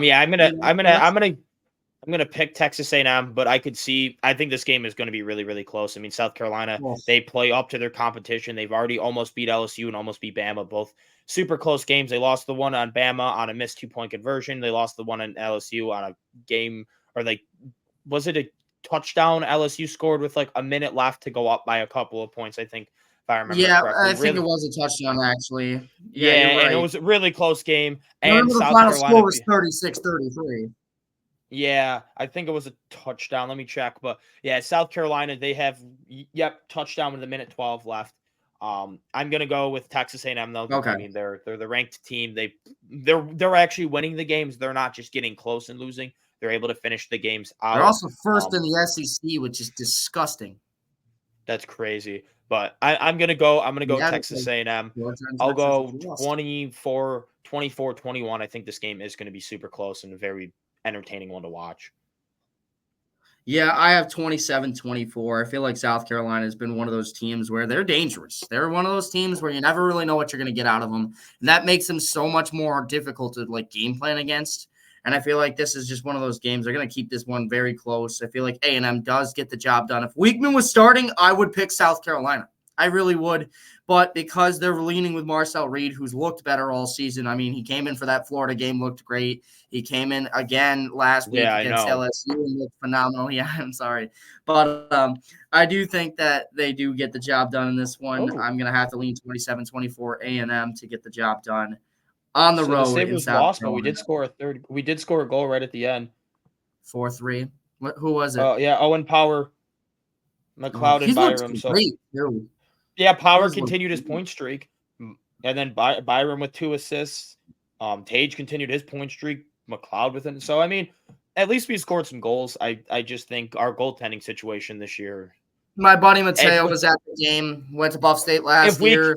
If we could combine last year's goaltending play with this year's team, we'd be a top 8 team. I think we could legitimately be a top 5 team in the NHL. Like our offense this year is looking really, really good. We just can't stop anything right now. The first few games aside. You're right. Yes. But now that we're finally actually getting power play goals, the offense is looking really, really good. We're getting power goals. We're getting power play goals. And exactly. When I read that, I thought it said power play because it says Owen Power goal. And I'm like, oh, Power. And I'm like, wait, no, that's just his last name. Yeah. It's so funny. Yeah, but Owen anyways, Power on the power play. Yeah. I mean, I'm excited for that offense. I have a feeling we're going to be similar to 2 years ago. Elite offense and just bad goaltending play. That's what it looks like. Yeah, but maybe we can sneak in with the experience. But that's for a later topic. This I think what we're talking about the Pitt. You bring up Pitt SMU. Yeah, Pitt SMU is our last game here. 20 SMU will be at home for this game, taking on ranked number 18 Pittsburgh, who just smoked Syracuse last week. 3 pick sixes in that game from Kyle McCord, 6 interceptions. Their defense was legit last week, but if you take away those pick sixes, they barely won that football game. But obviously, that's not how this works. Who do you have winning this football game, Pittsburgh or SMU? Does Eli Holstein do it again? I'm going to pick Pitt. I understand why maybe SMU could be favored because they're at home. I don't understand how they're favored by a whole touchdown. I think that's a little absurd. Really? I understand, I mean, Pitt's undefeated and SMU isn't, and Pitt's I'm saying really as in they're favored by 7. I can't they're favored by 7. Yeah, it's SMU minus 7. Yeah, I think Pitt wins too. I'm gonna go bet that game right now, probably. I'm just gonna bet Pitt. I'm just gonna bet Pitt plus 7 probably because I think they definitely at least keep this within a touchdown if they lose this game. But I really like Pitt this year. Holstein's been absolutely cooking, and this defense has looked really good these last couple of weeks. So even though neither of these teams have really played anyone, I'm gonna go with Pitt. Wow, I guess. Damn. What? I see how it is. They haven't played anyone. Syracuse is not that good. No, I know. McCord. If it was me under center, just saying. No, I'm kidding. If McCord would have spiked the ball every single play, it would have been a closer game. Yeah, don't remind me.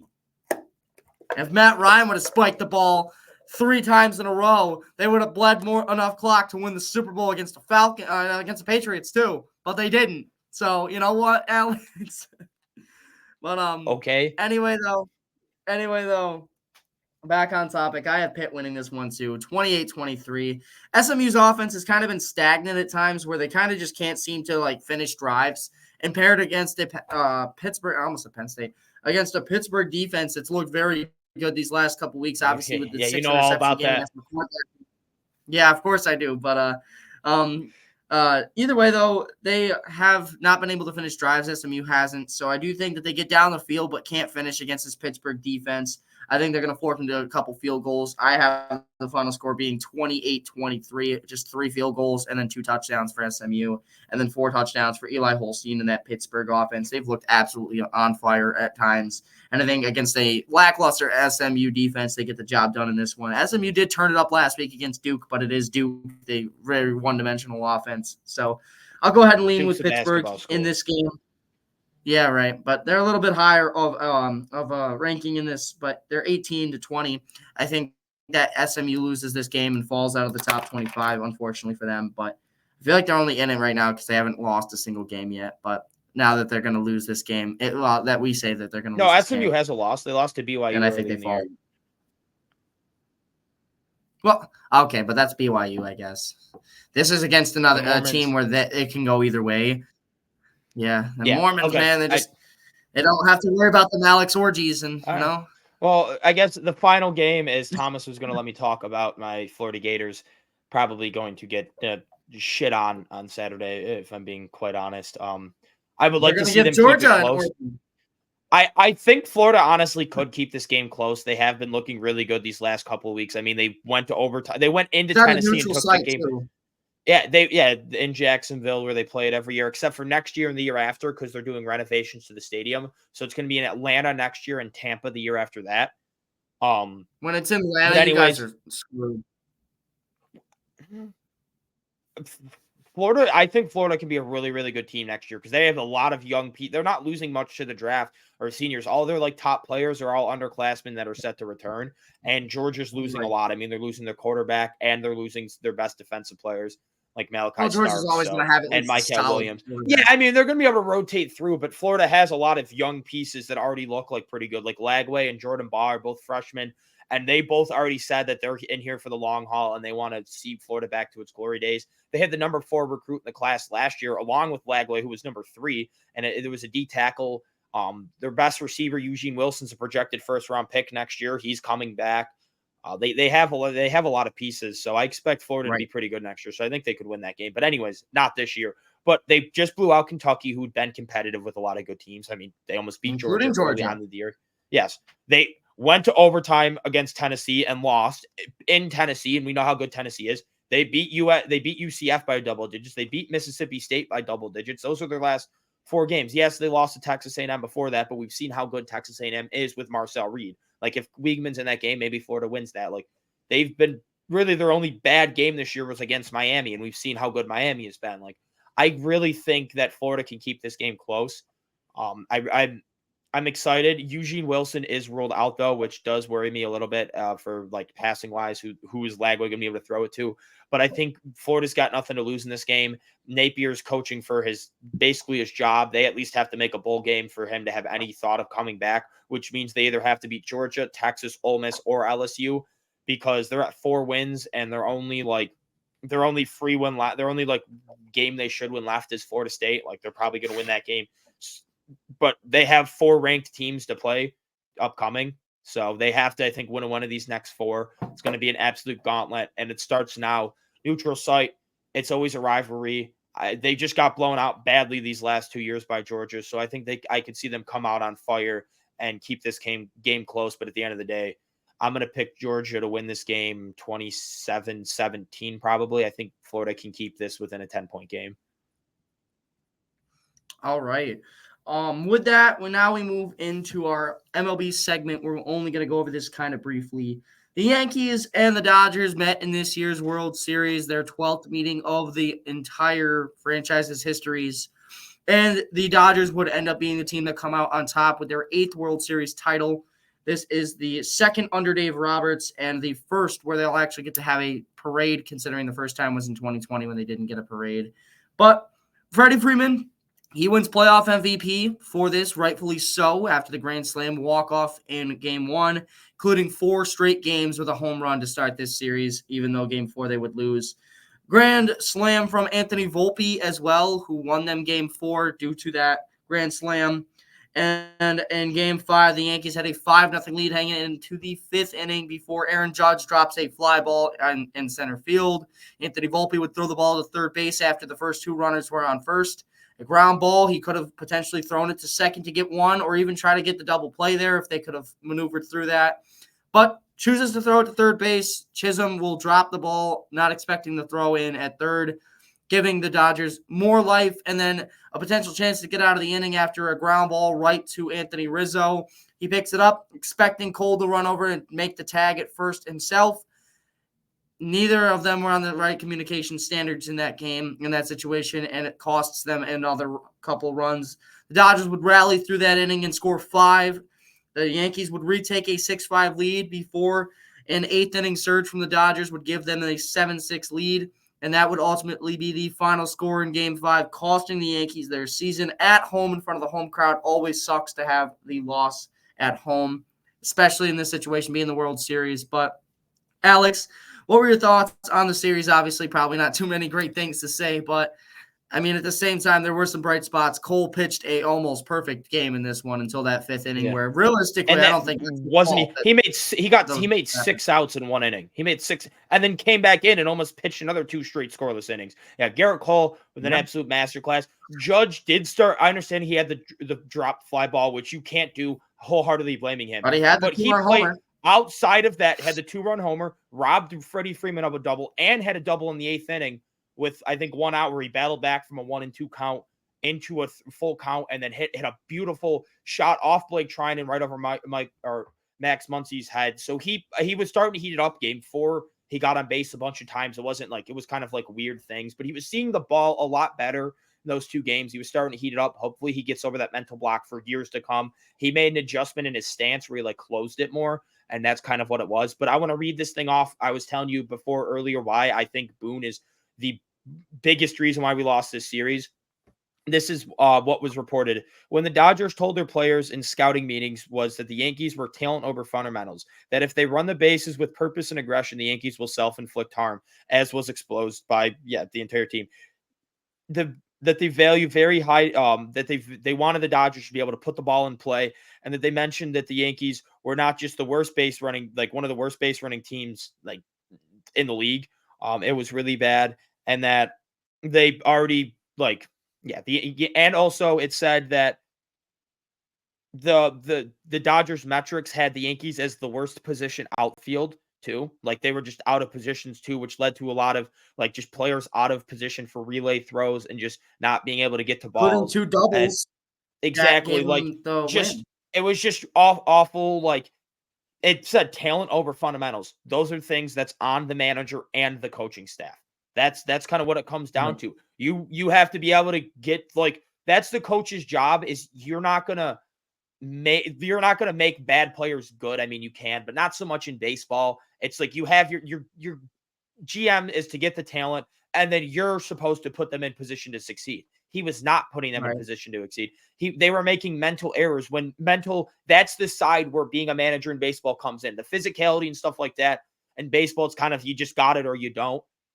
Right. And also, not to mention, just an awfully managed bullpen. Game 1, you bring in Nestor Cortez over Tim Hill. I've already gone over that many times. Then Game 5, it worked in your favor, bringing in Clay Holmes. But why? What are you doing bringing Clay Holmes in a clutch situation?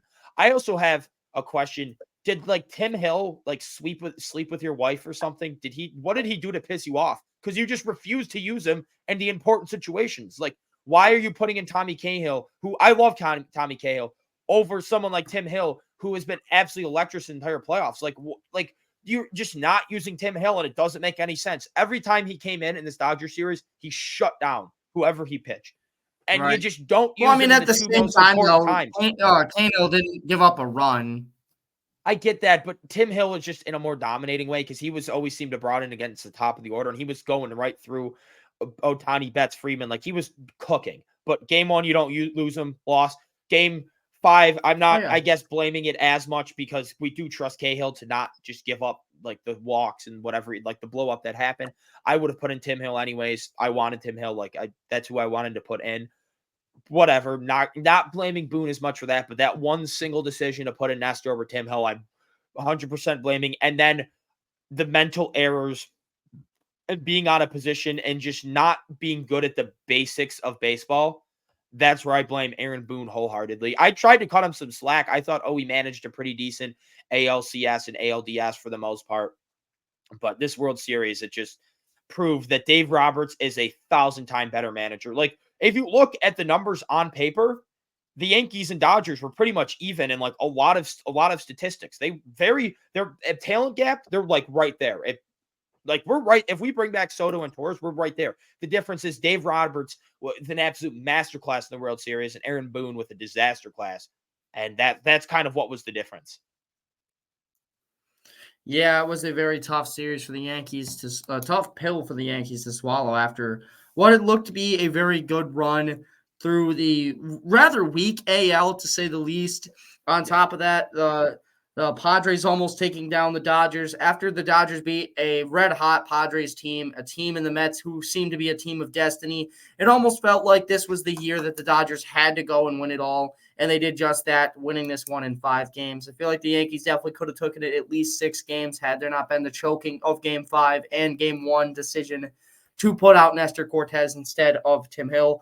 But at the end of the day, it is what it is. It ends up womping its way to a 5-game series. So it is unfortunate for the Yankees, but this is the end of the road.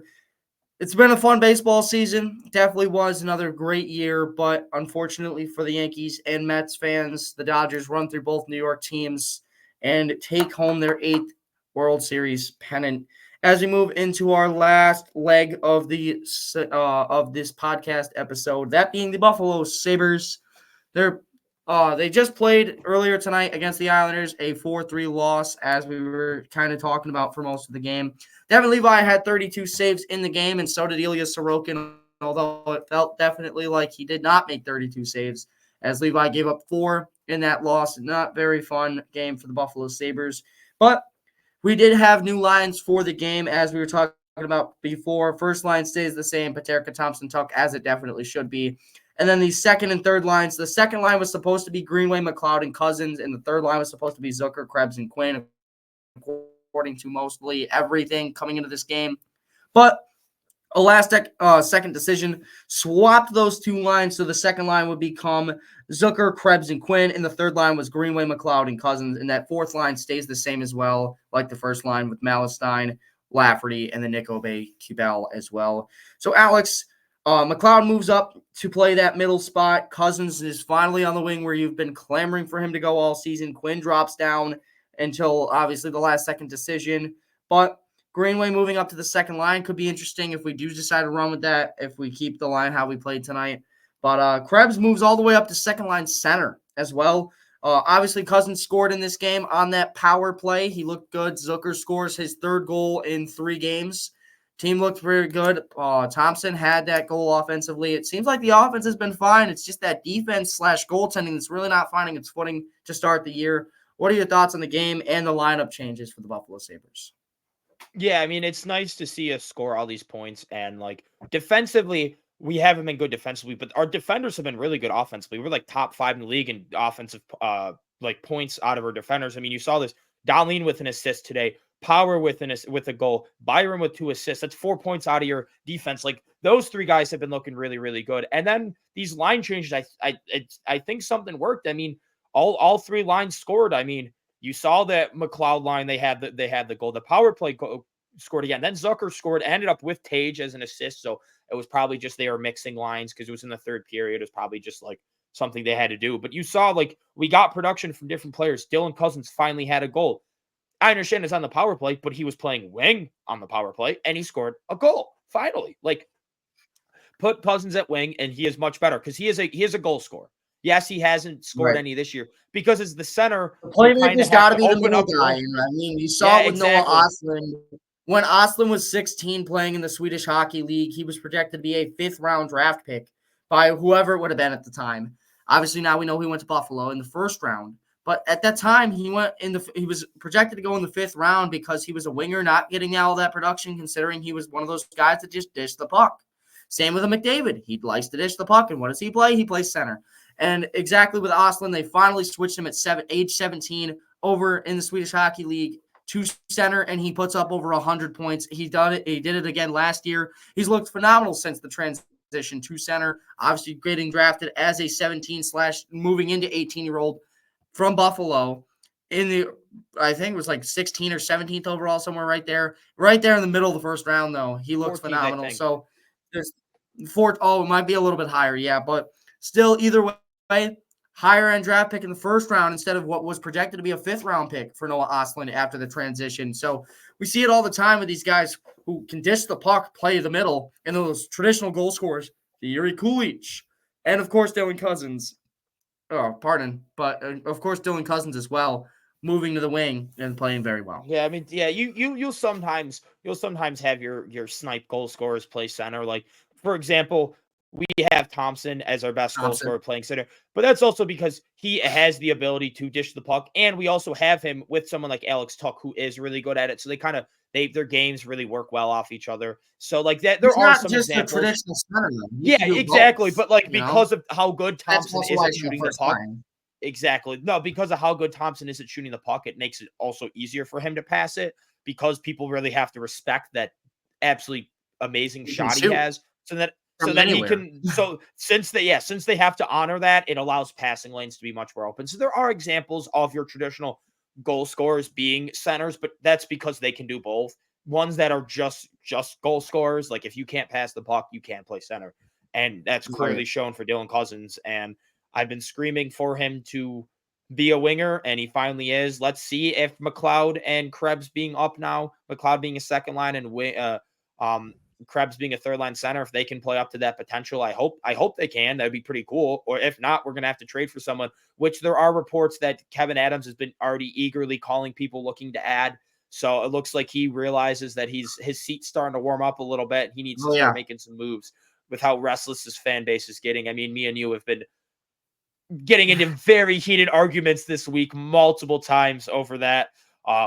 But we'll save that for another time. We'll probably get into more again because we're both very passionate about our Sabres. So we're very passionate about what we want to see happen. So it's part of being sports fans.